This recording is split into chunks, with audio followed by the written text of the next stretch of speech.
bacain gue. Kamu pernah di ghosting? Aku bacain penonton kan? Iya. Tapi Ubi pernah nge-ghosting orang nggak? Ah, pertanyaan bagus itu. Coba. Pernah nge-ghosting orang nggak kira-kira? Pernah sekali. Sekali aja? Di backstage bilang nggak pernah lu. Tadi bilang nggak pernah. Sekarang lu Ambil ngaku. anaknya.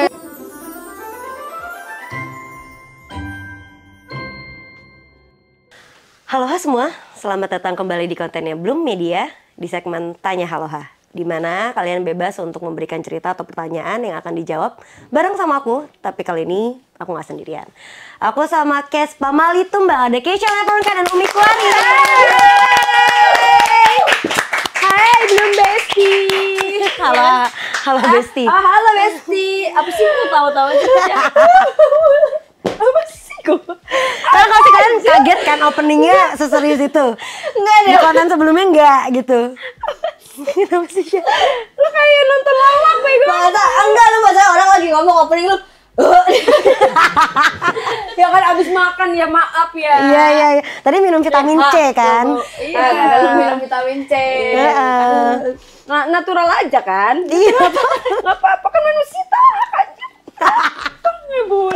Kaget aja, nggak siap aja, nggak siap, nggak apa-apa. Akhirnya Keisha main lagi ke Akhirnya. Enggak, ini pertama kali Keisha. Pertama kali. Umi yang kedua kali Iya. ya. Gimana Main rasanya lagi. pulang dari Tanya Haloha kemarin? Aku ya kayak ke psikolog aja sih. Ya nggak bayar-bayar. Halo Bang Kuku. Dibajakan Dia ada langsung Bang edit ya. Kuku. Langsung edit biar cepet tayang. Padat banget jadwalnya. Edit. Jadi tadi tuh mereka sebelum masuk ke Tanya Haloha udah cobain ke Belum Tahu. Gimana rasanya konten di Belum Tahu? Nah kalau yang ini kan psikolog yang ini. Itu apa? Itu yang bikin mental Itu breakdown yang itu mental, baru. yang itu. Mental. Yang itu ngancurin mental Jadi ya. pas, jadi abis dari dia ke sini dia udah tenang. Jadi kita udah pulangnya tetap sehat utuh gitu. Kalau nggak kesini nggak utuh, nggak sehat. nggak utuh. Rusak Emosi. gitu ya. Iya. Ya kayak kalau Tanya Haloha itu kita akan bacain beberapa pertanyaan-pertanyaan yang dari fanbase kita di Haloha Besti. Ini ada beberapa pertanyaannya tuh masuk dari Telegram kita. Kita udah punya grup Telegram dan ada juga dari DM sama dari komen YouTube kita. Mungkin boleh pertanyaan pertama dibacain sama Keisha. Oke, orang yang tiba-tiba hilang terus nanti muncul lagi seolah nggak ada apa-apa tuh. Kenapa ya Kak? Kayak kita dianggap enteng Kak sama dia. Ada yang relate nih. Oh gitu ya. Gue nggak pernah. Ngebacain gue. Kamu pernah di Aku ghosting? ngebacain Kamu pernah penonton nge-ghosting? kan? Iya. Tapi Ubi pernah nge-ghosting orang nggak? Ah, pertanyaan bagus itu. Coba. Pernah nge-ghosting orang nggak kira-kira? Pernah sekali. Sekali aja? Di backstage bilang nggak pernah lu. Tadi bilang nggak pernah. Sekarang lu ngaku. Ambil anaknya. Enggak, sebenarnya gini. Kalau aku klarifikasi dia. ini klarifikasi buat orang yang aku ghosting. Tapi gue udah minta maaf sama orangnya. Kalau pas gue ghosting itu gue udah minta maaf. Karena kalau yang itu bukan yang kamu. Hah? Aku nggak ikut ya. Masalahnya saat aku pernah ghosting itu, aku bener-bener hilang aja gitu, kayak Kenapa? cabut karena sekali dia ngelakuin yang kayak nggak sesuai sama gue, terus gue omongin nggak kena. Oke. 2 kali gue omongin juga, seandainya gue marah-marah. Yang 3 kali daripada gue capek dan gue nggak bisa berkomunikasi itu lagi, ya udah gue cabut aja. Tapi ini belum pacaran ya konteksnya ya. Emang bentuk standar kamu untuk melihat orang itu gimana? Apa ya, kayak kan kalau masa PDKT itu biasanya untuk mengenal satu sama lain kan. Kalau aku ya, tapi kalau dari segi komunikasinya aja, dari pas kita PDKT sudah tidak sejalan, terus sekali misalkan ngomong kita, terus abis itu dia, oke, dia nggak terlalu dengerin nih. Yang kedua kalinya dia nganggap kita marah, yang ketiga kalinya mau ngapain lagi? Kayak kalau aku sih capek ya, dan belum pacaran juga, jadi kayak udah, lu capek anjing, lu tuh gila ya Cah. Gue tuh habis bagus ini ngomongnya. Iya, ya nggak apa-apa, terusin aja. Ini banget itu. Apa ngomong lagi bagus-bagusnya? Ketawa mau. Oh gitu, jadi intinya bentuk standar kamu untuk berhubungan. Kak itu Kuku gitu. nanti yang ini diedit ya. Nah, ini bukan Bang Kuku. Beda. Gila ya ngasih job desk lu. Ya, bentuk betul. standar kamu adalah yang sejalan lah dengan kamu. Sebenarnya yang bagus aja sih komunikasinya juga gitu, karena aku juga tipikal yang kalau nggak suka ya aku omongin, kalau aku nggak suka atau kayak ada yang keberatan gitu. Tapi kalau udah sekali diomongin 2 kali nggak kena, ya udah 3 kali mau ngapain gitu. Kalau Kesha, lu pernah di ghosting atau nggak ghosting nggak? Tapi aku pernah juga di ghosting. Oh, Pernah di ghosting. Tapi kayak lebih akan sering selalu di ghosting? datang. Enggak juga sih, tapi kayak menurut aku akan selalu comeback. Man always Apa? comeback. Ini kita lagi. Dan gitu Paul. Bromo. Rom. Aku mungkin coba ya aku pikir-pikir ya. Kayaknya pernah sih Kak, kalau pernah nggak pernah ya. Tapi seiring berjalannya waktu akhirnya belajar kalau misalnya emang nggak cocok dan nggak suka dan nggak nyaman, iya bisa diobrolin aja gitu, bukan yang kayak tiba-tiba ngilang gitu. Tapi dulu pernah pada masanya. kamu yang ngilang atau pasangan yang ngilang? Orang yang ngilang? Aku yang ngilang kayaknya. Iya kan? Kok ya kan ya? Sama iya kan itu karena pasti udah di titik yang udah nggak bisa diomongin kalau begitu. Iya, Udah nggak tapi bisa kayak dikomunikasiin. tapi kayak ternyata setelah kita banyak belajar, emang Iya. bagusnya diobrolin aja. Maksudnya kalau emang nggak cocok, ya ngomong aja kayak, sorry ya nih. Tuh, emang orang ganggu mulu. Tadi sendawa, sekarang Jangan bersih. bercanda, jangan bercanda. Ini enggak teman hati, bukan. Ini psikolog ini. Seiring berjalan waktu akhirnya bagusnya itu ternyata apa-apa Iya. dikomunikasikan. Kalau misalnya emang nggak cocok, ya udah ngomong aja. Karena menurut aku tuh banyak banget distraksi di sini ya. Ya udah nggak usah bener-bener. ke distract, orang biarin aja. Nggak bisa. Karena sebenarnya nggak ada yang salah menurut aku, maksudnya kayak cara mencintai, cara komunikasi itu ada banyak banget gitu loh. Dan nggak ada yang salah, nggak ada yang benar, cuman ada yang cocok apa enggak sama kita. Iya, gitu. betul. Dan kalau emang ternyata dia Betul akhirnya nggak sih. cocok, bisa diobrolin aja. Aku juga jadi belajar sih pas itu juga sebenarnya abis itu aku minta maaf. Aku minta maaf ke orang yang aku ghosting itu. Iya. Nggak ngerasa kayak aduh pride kalau gue minta maaf gitu. Kan minta maaf bukan karena ngakuin kesalahan aja kan, emang kayak ya udah kenapa minta maaf sama orang. Pasti ya maksudnya orang nggak mungkin dong menutup hatinya, pasti akan luas untuk bisa memaafkan juga kan gitu. Ya pada akhirnya aku juga ngomong nggak lama kayak maaf ya kemarin sempet ngilang tuh bukannya pengen balik, tapi ini bener-bener cuma pengen minta maaf aja kalau kemarin kayaknya kita emang nggak cocok gitu.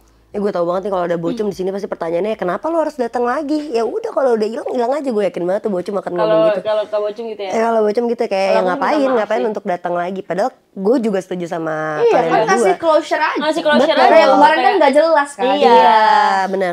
Tapi kalau misalnya dari pertanyaan hal besti yang ini, kalau ditanya orang yang tiba-tiba hilang terus nanti muncul lagi seolah-olah nggak ada apa-apa tuh kenapa?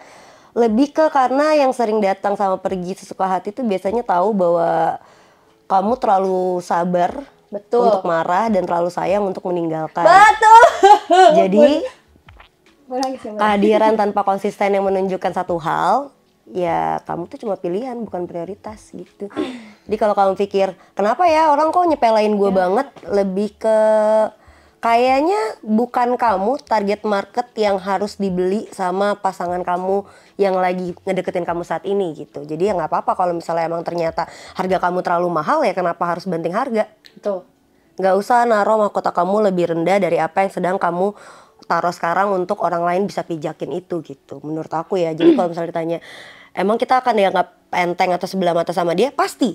Jawabannya karena kamu bukanlah the one and only-nya. Kamu cuma pilihan kesekian karena dia tahu kalau misalnya gua ngelakuin A, B, C, D, F, G, ya lu bakal sabar. Ya lu bakal nerima lagi. Lu ada terus buat dia. Ketika seseorang dikasih kehadiran yang penuh sampai dia lupa hadir untuk dirinya dia sendiri, maka orang tersebut yang nerima hal itu akan berlaku seenaknya karena dia ngerasa ya udah lu mau gua ngapain juga lu bakal tetap ada, ya gak sih? Sesimpel itu sih. Jadi kalau menurut aku, kalau kamu udah ngerasa kamu disepelekan sama pasangan kamu, better pikir ulang deh, dia nggak sih target market yang emang harusnya bisa ngebeli harga yang udah kamu tanemin? Kalau bukan, maka lepasin. Tapi emang sebenarnya nggak, kalau ninggalin atau ngeghosting gitu emang bukan hal yang baik sih. Iya. Karena sebenarnya orang yang ditinggalinnya juga kan pasti ada pertanyaan dong, kayak Ya, gue kenapa Kenapa? ya, Apa gue yang jadi salah banyak ya? mempertanyakan ke diri sendirinya gitu. Jadi sebenarnya itu yang nggak baiknya di situ kan, membuat orang yang ditinggalkan jadi bertanya-tanya. ya jangan sampai kehilangan diri sendiri hanya karena kamu nggak pengen kehilangan seseorang. Gak apa-apa tahu untuk kehilangan beribu orang dibandingkan kehilangan satu jati diri kamu sendiri. Itu akan lebih bahaya. Itu jawaban untuk pertanyaan pertama. Silakan question kedua dari Umi. Mana yang mana? Data nomor 2. Tuh deh. Aku punya cerita Kak. Jadi aku sama cowok aku udah jalan 3 tahun. Aku juga punya sahabat lama banget temenannya. Aku tuh sering banget ngajak sahabat aku ini jalan bareng pacar aku. Ada sewaktu-waktu cowok aku lebih asik sama sahabat aku. Menurut kakak hal soal bertiga tuh nggak baik emang ya? Aku harus gimana ya sama perasaan aku? Ya ini juga mancing sih. Gimana? Sabar dulu. Ini kan Iya. pertanyaan dia. Ini cewek Dia kan? ngalamin. Iya. Cewek. Serah deh. Kesha. Coba Kesha. Enggak apa. Aku nggak suka kayak gitu. Maksudnya kayak ngebawa, maksudnya gini, kalau sesekali main Nggak dengan apa-apa. tanpa niat ya, misalkan kayak aku ketemu kamu sama pacarmu gitu, udah ayo main aja gitu bareng, oke. Tapi kalau misalkan diniatin dari awal buat jalan bertiga, ya ngapain gitu loh. Kamu tipe kalian yang Aku ngajak nggak bisa kalau kayak gitu. Aku kayak kalau udah sama pacarku, jarang main sama teman-teman. Kayak jarang kayak ngumpulin gitu loh. Menyatukan berarti gitu kamu jarang. bukan tipe yang kalau Kalau aku ya. berhubungan bawa circle kamu masuk ke dunia pasangan kamu tuh enggak. Lebih milih kamu yang masuk ke dunia pasangan kamu. Enggak juga. Oh, enggak juga. Dunia masing-masing aja. Dunia masing-masing aja. Oh. Kalau aku ya. Ya. Karena sebenarnya itu yang membuka jalan sebenarnya untuk bisa seperti Perselingkuhan, itu, perselingkuhan gitu loh. Kesha, tipe kalian gimana? Aku tipe yang ngajak banget pacar aku ke lingkungan aku. Tapi kayak mungkin pada taraf tertentu ya, kan nggak tahu nih kasusnya kayak sampai tahap mana tuh serunya. Tapi aku selama ini aku malah seneng kalau pacar aku bisa nyambung sama sahabat aku gitu. Menurut aku itu kayak dia bisa, maksudnya selain bisa nyambung sama aku, dia nyambung sama teman-teman aku, sama keluarga aku, itu aku suka banget. Tapi mungkin yang ini udah kelebihan kali ya, dan aku belum ngerasain itu sih. Kamu punya batasan bare minimum antara pasangan kamu bisa deket sama sahabat kamu sejauh mana enggak gitu? Nggak ada lagi Kak. Tapi sejauh ini aku belum pernah ngerasain yang berlebihan yang kayak dia bilang gitu. Jadi aku belum tahu nih. Kayaknya harus ada deh. Iya, Kamu benar. gimana, Kak? Walaupun sebenarnya sepercaya itu kita sama pasangan, tapi harus ada Tetap ada boundaries. Karena dulu boundariesnya. tuh ini pernah aku debatin sama Bocum, aku bilang cewek cowok tuh nggak bisa bisa sahabatan. Bisa. Aku bilang gitu, Bocum bilang nggak bisa cewek cowok sahabatan tuh nggak bisa. Kalian bilang bisa karena kalian nggak pernah buka hati lu buat ngelihat dia temen utuh cowok. secara dia laki-laki. Dia ngelihat lu ngelihat dia tuh kayak lu satu gender aja. Coba lu buka di topeng itu semuanya, lu buka semua pertanyaan-pertanyaan pembatas-pembatas itu. Pasti akan gak bisa bilangnya. Dan akhirnya aku setuju dengan itu, makanya sekarang aku lebih ke kalau sama pasangan, aku lebih milih masuk ke circle-nya dia dibanding dia masuk ke circle aku.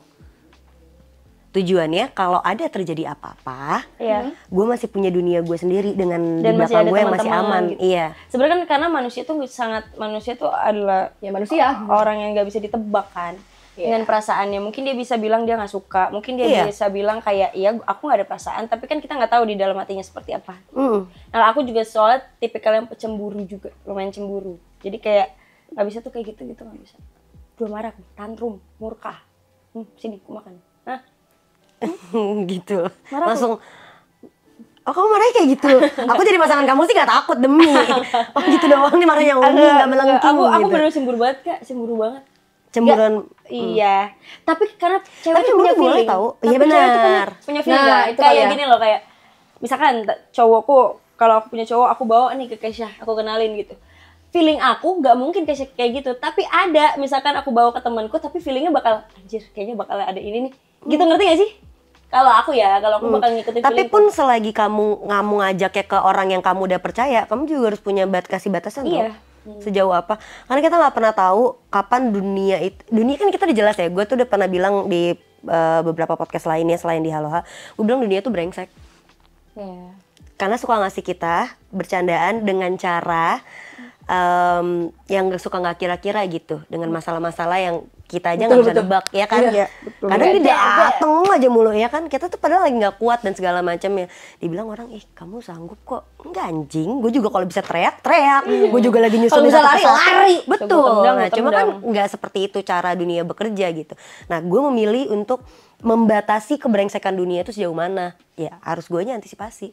Kalau Kesha kan tipe kalian, kalau aku juga temenan sama Kesha ada beberapa lama ya, ngelihat emang welcoming semuanya nih, Iya. semua dianggap Iya.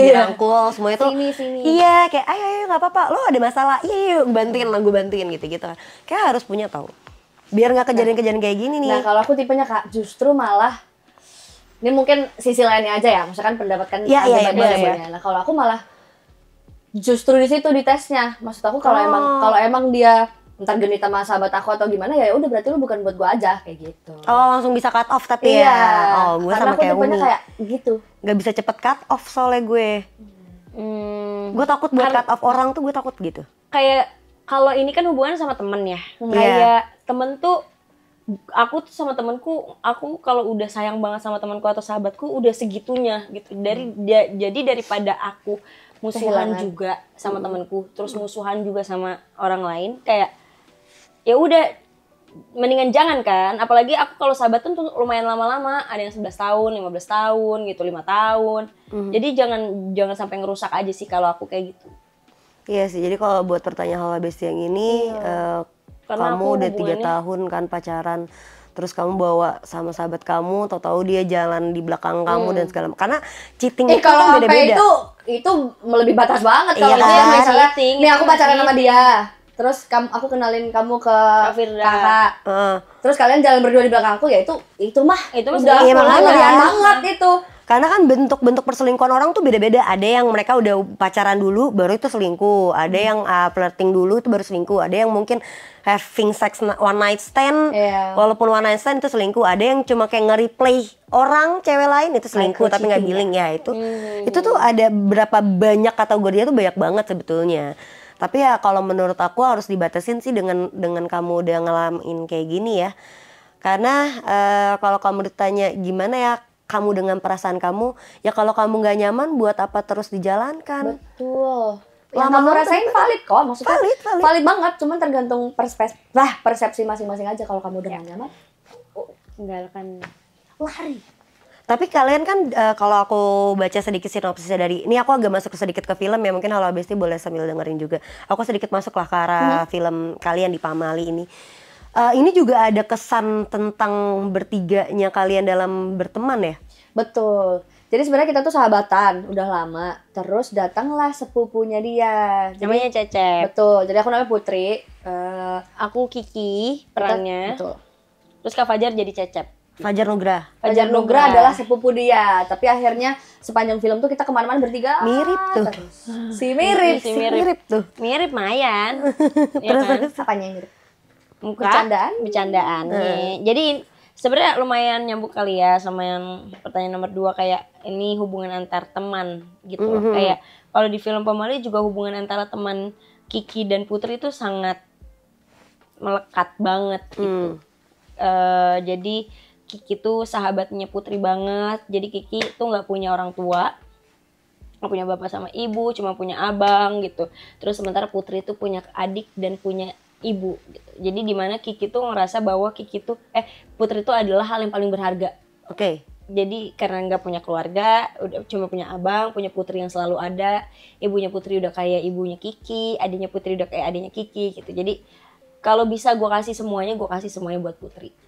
Karena cuma dia yang aku punya selain abangku gitu kan. Nah kebetulan juga Pamali itu kan ada 3 kan Kak. Ini Iya. Pamali Tumbal ini yang ketiga. Kebetulan juga Pamali yang diangkat di film kali ini tuh adalah nggak boleh foto bertiga gitu. Karena Dan katanya lu foto bertiga. iya, dan kita foto bertiga.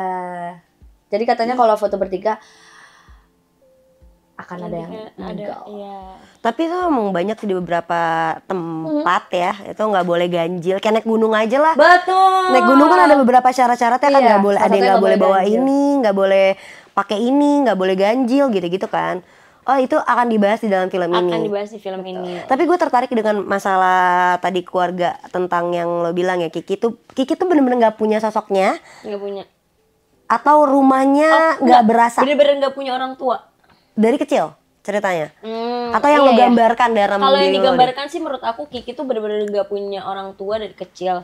Entah orang tuanya meninggal gitu. Tapi pasti meninggal ya. Karena attach Kiki ke Putri tuh segitunya soalnya. Iya, Nggak betul. mau kehilangan itu. Kalau divorce kan beda lagi ya. Iya, iya benar. Tapi kalau meninggal tuh soalnya Kiki tuh Putri kemana aku ikut. Ibunya kenapa-napa aku harus bantuin gitu. Adiknya kenapa-napa aku harus bantuin gitu. Segitunya Kiki tuh sama Putri. Tapi emang psikologinya karena orang tuh bersahabat itu pasti ada sesuatu hal yang attach gitu. Kayak gue punya sahabat dekat gitu, main kuku-kukuan aja. Terus. Kayak gue punya sahabat dekat banget. Namanya Deandra Nadira. Kami bersahabat itu ternyata sebenarnya yin and yang banget. Gue yang tipe yang girly banget, dia tipe kalau yang tomboy banget. Pokoknya kalau misalnya ngelihat kita berdua tuh hal yang gak mungkin berbeda, bisa sahabatan gitu, betul. Nah ternyata memang dunia tuh narik satu sama lain benangnya. Jadi gue attach ke dia gara-gara apa yang gue punya yang belum finish, unbusiness finish itu ada di dia. Dia juga ngerasain yang sama, jadi attach. Mungkin kalian juga ngerasain gitu. Atau Putri ada pengalaman di keluarganya juga yang kosong. Karena nggak semua rumah, walaupun ada sosoknya, itu bisa jadi rumah yang hangat untuk anaknya. Nah pas banget Kak, karena Putri ini juga dia anak perempuan pertama yang banyak banget bebannya ya, anak perempuan pertama. Terus jadi ayahnya tuh udah meninggal beberapa tahun yang lalu sebelum yang dicerita di film. Ayahnya tuh baru meninggal, dan setelah ayah meninggal peran ayah kan kosong. Jadi ibunya juga berperan, maksudnya bagi badan kan. Jadi ayah juga jadi ibu juga. Jadi dia bekerja sepenuh-penuhnya, sekeras-kerasnya, tapi ternyata masih belum cukup juga untuk memenuhi kebutuhan kita gitu. Nah terus sampai suatu saat, kan kalau diceritain di film ini, jadi tuh di kampung kita tuh banyak banget kejadian aneh, kayak uang suka hilang, terus banyak cewek-cewek yang hilang, sampai akhirnya kejadian ke ibu aku. Nah mungkin itu tuh di situnya baru kelihatan, aku kan udah kehilangan ayah aku, udah pernah merasakan kehilangan ayah aku. Terus begitu ibu aku hilang, aku jadi takut banget kan Kak, aku takut merasakan hal yang sama lagi. Begitu pula pas aku cerita ke Kiki juga makin takut lagi kan, karena dia nggak mau Putri merasakan hal yang dia rasain, kayak nggak ada bapak ibunya gitu. Akhirnya disitulah kita berpetualang untuk mencari ibu aku, sambil ternyata kita memecahkan masalah yang terjadi di kampung itu. Oh shit. Tapi sebenarnya anak terkuat itu bukan, menurut gue ya, ini balik lagi menurut gue, anak terkuat itu bukanlah anak pertama, bukan juga anak terakhir atau anak tunggal. Tapi anak yang terkuat itu adalah anak yang dimana mungkin di rumahnya punya sosoknya ataupun tidak punya sosoknya, tapi dia nggak pernah ditanya, kamu kenapa, kamu bagaimana, harinya berat ya, yuk cerita. Anak yang nggak pernah punya ruang untuk bercerita, anak yang nggak pernah ruang untuk berekspresi, anak yang nggak pernah punya ruang untuk diapresiasi, itu adalah anak yang paling menderita dalam satu keluarga menurut aku. Itu ya, lebih sakit kalau kayak maksudnya ada sosoknya tapi kita nggak ada. Iya, ada banyak anak yang mungkin merasa bahwa dia sayang banget sama keluarganya, tapi dia lebih nyaman untuk di luar rumah. Ya mungkin seperti apa yang Kiki alamin gitu, bahwa gue di rumah ada abang loh, gue juga di rumah tuh anak loh, walaupun gue nggak punya orang tuanya, tapi kok perannya melekat banget ya. Cuma kok gue lebih nyaman ketika gue di rumahnya Putri ya. Gue merasa bahwa gue jadi punya adik, gue merasa jadi punya kakak, gue merasa jadi punya ibu. Banyak anak yang mengalami hal serupa hanya karena dia nggak pernah ditanya, anak-anak dia nggak pernah diapresiasi, hanya karena setiap keinginannya itu tidak pernah disupport.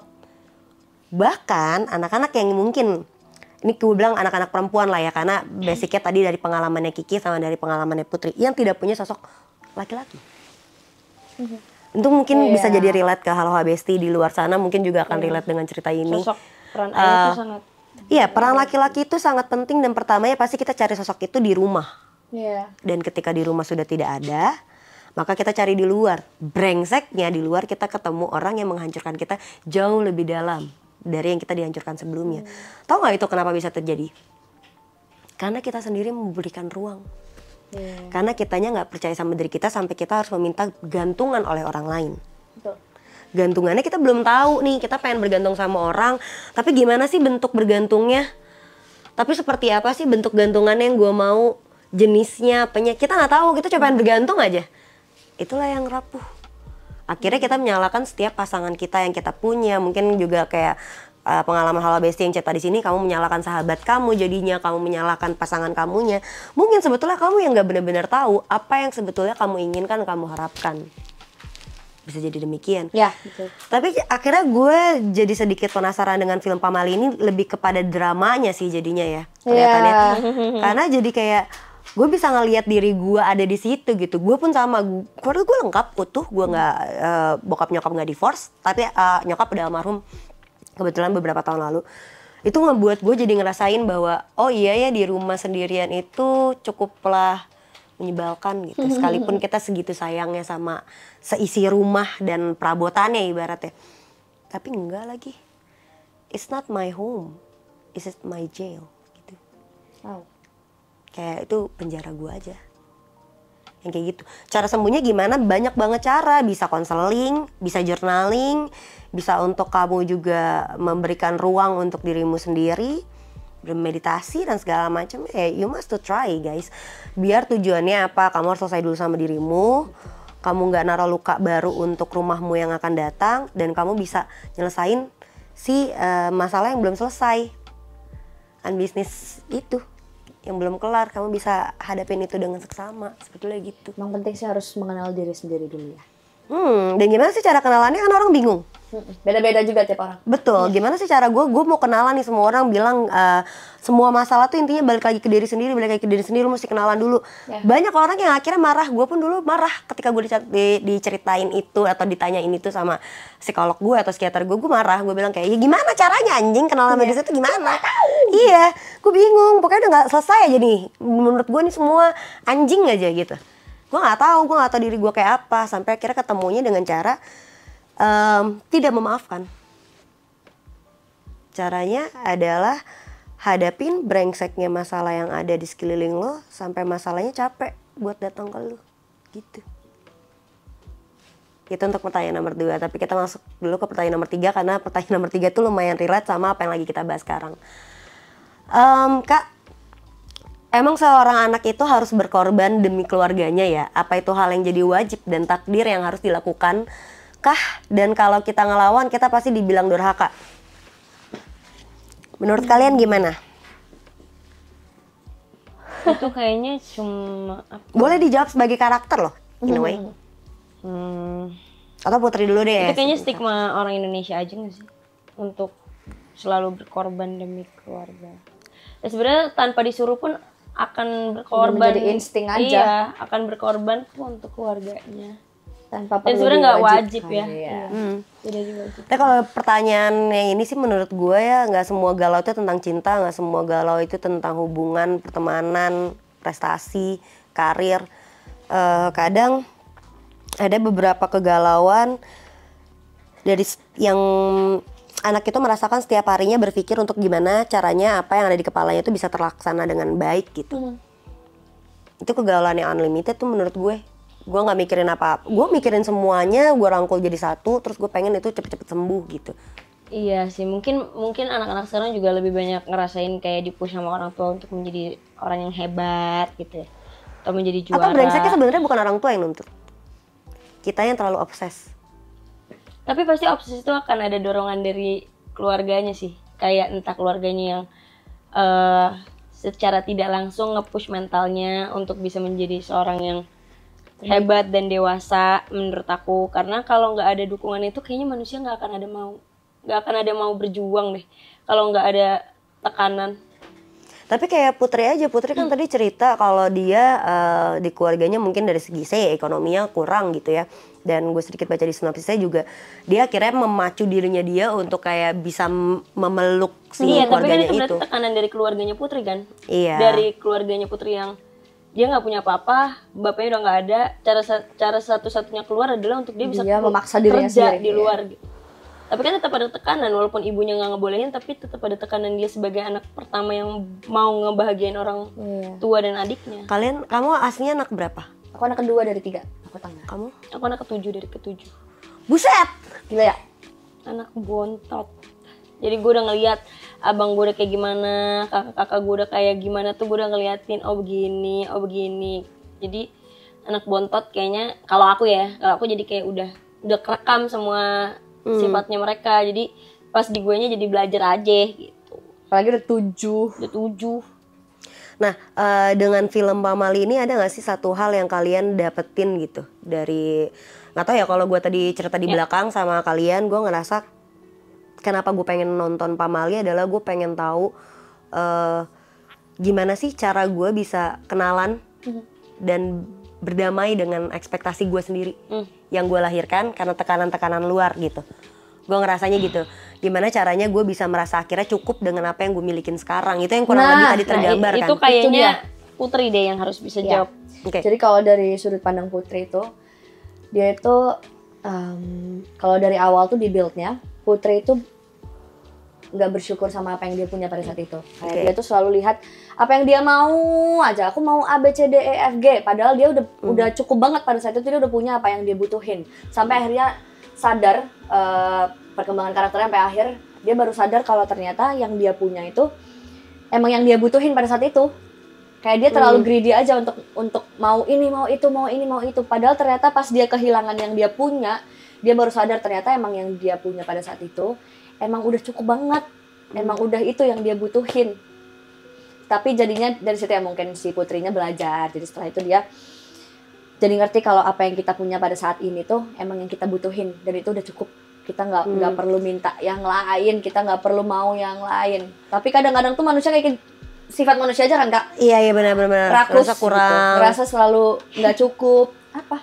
Nggak, kayak ceritanya Putri tuh lumayan relate dengan kehidupanku aja sih. Kayak bukan dalam keluarga ya, tapi dalam waktu hubunganku yang sebelumnya tuh aku ngerasa mantanku tuh Putrinya.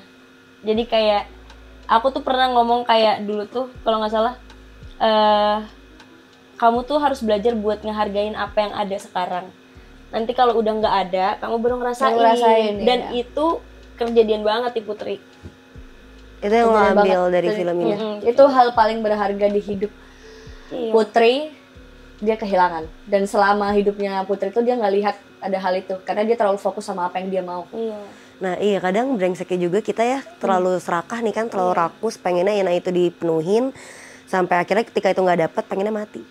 Karena sebenarnya lu nggak pengen mati. Ini buat teman-teman yang mungkin yang ngerasa punya mental issues yang cukup tinggi, faktor yang mungkin dari keluarga yang bisa kita ambil dari sini. Gue cuma pengen bilang mungkin lu nggak pengen mati, mungkin lu cuma pengen hidup tenang, mungkin lu cuma pengen apa yang segalanya lagi lu pikirkan itu bisa berjalan baik, mungkin lu cuma pengen apa yang lo jalanin itu nggak seperti apa yang lo jalanin sekarang. Lo pengen punya jalan lain, jalan yang emang lo pilih dan dihargain, diapresiasi setiap apa yang lo udah pilih, dan lo merasa puas dengan itu. Lo nggak bener-bener pengen mati kok. Nggak ada orang yang pengen mati hanya karena satu masalah tertentu gitu ya. Ya kalau kita bisa lihat di sini, mungkin karena faktor film ini juga ada kata tumbalnya. Gue nggak tahu apakah tumbalnya itu akan seperti apa. Kita perlu nonton nanti.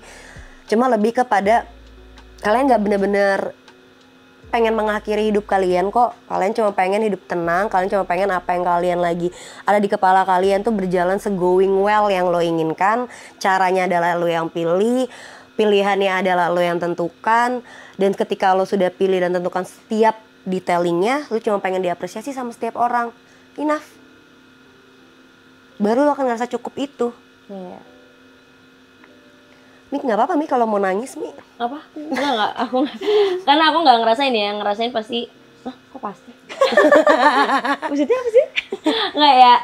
Ya itu sebenarnya jadi pelajaran yang sangat bagus jadinya di film Komal ini. Mungkin nanti yang nonton akan menjadi mungkin merasa cukup, apa yang mereka punya lebih dihargai gitu. Karena itu selalu diomongin sama mamaku gitu loh, kayak mamaku tuh selalu ngomongnya selagi masih ada orang tua nggak harus bisa direpotin, harus mau direpotin atau apa gitu. Nanti kalau udah nggak ada, serah bebas gitu. Nanti kalau udah nggak ada baru tuh bawelnya mama, bawelnya papa itu pasti bakal dikangenin. Betul. Jadi hal-hal yang kayak gitu yang aku tanamin juga ke diriku. Karena gue pernah baca satu quotes gitu. Dia bilang kalau kita masih bisa ngeliat senyum seorang ibu, maka dunia tuh masih baik-baik aja. Baik-baik aja lagi, apalagi kalau udah dipeluk. Iya. Menurut aku udah runtuh tuh semua. Ini kita nih punya masalah nih banyak suhu segini nih. Ya. Udah ketemu balik ibu, aja. bisa dipeluk. Udah, bilang. Aku tuh selalu minta emergency hug gitu loh kalau aku lagi capek sama mama. Oh really? Jadi kalau aduh udah lagi drain banget, lagi capek, lagi aduh mumet apa ya, gue harus ngapain apa ya, gue udah sholat udah, gue udah doa udah, gue udah ke psikolog udah, gue udah cerita sama teman gue udah apa ya, ngapain lagi ya gitu. Terus gue tiba-tiba boleh peluk gak gitu. Dengan bisa ngomong gitu aja, bisa boleh peluk gak gitu. Padahal kan bisa aja ya, gak usah ngomong, ngerti gak sih? Kayak iya, langsung peluk aja gitu. Tapi kayak kali itu pengen nanya, terus boleh nggak gitu. Terus ya udah itu kayak sebutannya emergency hug aja, kayak gue butuh banget itu gitu. Terus pas awalnya nggak nangis, pas dipeluk emak gue nanya, tumben lagi kenapa anak mama, itu udah Wah, aku udah nangis itu udah banjir itu aku udah Padahal ya cuma dari satu nggak mau kalimat iya ya. kayak Kenapa? dan maksudnya mama juga ngomongnya senyum normal normal semua. nggak kenapa anak mama gitu. Nah itu udah nggak apa Iya. Ketika itu nggak ada, hilang Hilang. dunia runtuh. dunia runtuh. Tapi banyak loh anak-anak yang ngerasa kehilangan itu walaupun ada sosoknya. Iya. Tapi Banyak pasti. entah karena dianya yang nggak berani untuk mengutarakan, entah karena mungkin dianya yang terlalu gengsi, Ya. atau mungkin merekanya yang terlalu brengsek, bisa jadi kita nggak Ya, ada yang tahu masalah betul. hidup orang lain seperti apa ya. Cuma ya itu makanya gue selalu bilang ke siapapun sahabat gue ataupun ke pasangan gue bilang kalau tahu nggak sih kadang gue tuh cuma perlu ditanya tapi jangan ditanya kenapa. Gue perlu ditanya kayak gimana kabarmu hari ini? Iya, aku suka banget. Iya kan? Gimana? Lagi baik-baik aja nggak? Ada yang mau diceritain? Kalau nggak mau nggak apa-apa. Tapi aku di sini ya. Ingat nggak sendirian. Aku selalu ada di samping kamu. Kamu berjuang lagi aja sendirian nggak apa-apa. Nanti kalau nggak kuat balik ke sini. Aku di sini doang kok, udah nggak kemana-mana. Sumpah gue butuh itu doang. Nah tapi attach aku sama Keisha tuh suka kayak gitu. Jadi Keisha tuh tahu kalau aku diem berarti lagi ada masalah nih gitu. Tapi Keisha menghargai untuk tidak bertanya gitu. Aku pun juga sama. Kadang kita nggak bisa tahu ditanya, lo kenapa? Nggak akan jawab anjir, yang keluar cuma air mata. Gue juga lagi berusaha untuk ngerapin satu persatu. Susah untuk tanya kenapa, yang gue nggak bisa jawab kenapa. Cuma penuh. Gue cuma kadang perlu di kayak, nggak apa-apa. Mau lemah ya? Lemah Nggak aja. apa-apa. Maksudnya nggak harus kuat terus. Iya. Ya, aku suka banget tuh, maksudnya itu terlihat kayak pertanyaan yang sepele, tapi begitu ditanyain tuh kayak Energinya tuh langsung nyamber gitu, deret, langsung kayak gitu. iya. Nah kalau aku tuh besar di keluarga yang nggak se-soft spoken itu, maksudnya kayak nyampein rasa sayangnya tuh beda. Maksudnya kayak ngapain yang kayak gitu. Dan cowok aku sekarang tuh baik banget, dia selalu nanya kayak, dia selalu make sure kayak ada cerita apa hari ini, kayak ntar seharian kerja pulang ketemu dia kayak ada cerita apa hari ini. Tapi kayaknya kalau cewek yang kayak kerja kayak kita emang perlu tahu. Emang. Ngerti nggak? Sedih banget. Karena kayak ada Karena yang sebetulnya nanya tau gak aku kenapa? loh. Kita tuh gak semandiri itu tahu. Iya. Kita tuh Nggak dulu semandiri itu dia. nih teman-teman ya, ini agak out of konteks dari film Pamali sedikit, tapi gue pengen nyampein ini aja. Kita tuh dulu bangga jadi mandiri. Iya. Karena kita tuh lagi nutupin ribuan luka yang ada di pundak kita. Sebetulnya gitu. Padahal pas kita sadarin kita nggak lagi mandiri. Kita cuma terbiasa untuk menentukan pilihan-pilihan hidup yang ada di depan kita yang sangat brengsek itu sendirian tanpa orang. Iya. Jadi begitu ada pundak yang nawarin buat Kayak bersandar tuh kayak, Iya, langsung lunglai guys, lunglai. Kita tuh lunglai. kenapa? Kenapa? Takut gue kayak gini begitu ya. Oke lah. Akhirnya kita bisa dapetin itu teman-teman. Mungkin kalian bisa lihat kayak apakah sahabat kalian tuh benar-benar orang yang intens ke kalian atau benar-benar attract itu karena apa? Apakah karena satu dan lain hal itu bisa berhubungan atau gimana? Karena gue yakin kalau kalian punya koneksi yang sebetulnya ada inner child yang pernah luka atau segala macam, kalian akan ketemu orang yang sama untuk saling nguatin sebetulnya untuk bukan untuk sama-sama, bukan untuk sama-sama jadi lemah atau jadi adu-aduan mana yang lebih parah, mana yang lebih enggak sebetulnya. Karena kalian ke-track aja. Kayak ini lah kayak Putri sama Kiki. Dan mungkin kalian bisa ketemu jawabannya ketika kalian nonton film Pamali Tumbal ini. Tanggal berapa tayangnya? Tayangnya mulai tanggal 7 Agustus. 7 Agustus 2025. Kalian jangan lupa nonton. Mungkin ada beberapa sisi-sisi dramanya yang bisa kalian ambil terlepas dari hiburan horornya. Betul. Yang gue yakin film Pamali itu dari Pamali 1 Pamali 2 tuh bagus banget horornya. Ya gue yakin yang ketiga ini juga penuh dengan kehororan yang mungkin kalian suka jadi hiburan, tapi ada kesan-kesan moral yang ternyata ditimbulin lah di dalam film yang ketiga ini ya. Mulai dari family issues, mulai dari gimana kalian. Ini kalau gua rangkum sedikit ya, film Pamali yang bisa gua tangkep yang sesuai dengan konsepnya Haloha juga. Pertama, kalian bisa dapetin kenapa sih kalian bisa attract sama sahabat kalian sekarang. Apakah ada koneksi yang sebetulnya kalian punya ruang sama-sama kosong, terus sebenarnya kalian saling ngisi. Nah itu bisa kejawab mungkin di film ini. Karena gue pun ngobrol-ngobrol baru berapa menit ini gue ngerasain itu. Kedua, mungkin dari family issues-nya yang kalau sebetulnya apapun yang terjadi di rumah itu, biarkanlah rumah itu terjadi, tapi kamunya harus selamatin untuk menuju rumah baru. Betul. Dengan cara kamu merasa cukup dengan dirimu sendiri. Itu mungkin bisa terjawab dengan drama di film ini. Dan ketiga, mungkin juga dengan obsesi kalian terhadap apa yang kalian gambarin di depan. Apa yang kalian gambarin di dalam kepala mungkin belum kesampaian, tapi nanti akan ada saat-saatnya. Nah itu bisa mungkin dijawab di film Pamali Tumbal ini ya teman-teman, tanggal 7 Agustus 2025. Tapi kalau misalnya kalian mau tahu info-infonya kapan sih film Pamali ini akan misalnya ada cinema visit atau update apa, ya. Kalian bisa langsung cek aja ke Instagramnya @pamalimovie dan @litopicture. Nah, LYTOPICTURES. Nah, ada di bawah sini lah, kalian bisa langsung cek aja. Atau mungkin bisa cek juga ke Instagram mereka berdua atau segala pemainnya yang akan ditulis di bawah sini juga. Dan kalau teman-teman ngerasa episode kali ini kayaknya kurang nih ngebahas tentang beberapa hal tertentu bareng Keisha lagi atau mungkin bareng Umi lagi, mereka harus diundang secara personal ke sini. Boleh banget, silakan tulis aja di kolom komentar YouTube kayak kurang nih ngebahas ini, pengen ngebahas ini sama Keisha, atau gue pengen ngebahas ini sama Keisha dan Paul, bisa jadi. Atau gue pengen ngebahas ini sama Umi dan nanti jodohnya, bisa jadi. Kan kita lagi nyari jodoh ya, kita lagi nyari jodoh buat Umi ya. Ini teman aku kasihan. Silakan aja, kalian juga bisa kasih cerita-cerita kalian juga melalui cerita di Telegram kita yang ada di link bionya Instagramnya @halohahati. Jangan lupa juga untuk follow Instagramnya @bloomdaily.id. Dan jangan lupa juga untuk follow TikTok kita di Bloom Media dan dengerin seluruh podcastnya Halo Hati secara audio sudah ada di Spotify. Dan tolong dukung kami untuk bisa tampil di podcast 2025. Terima kasih.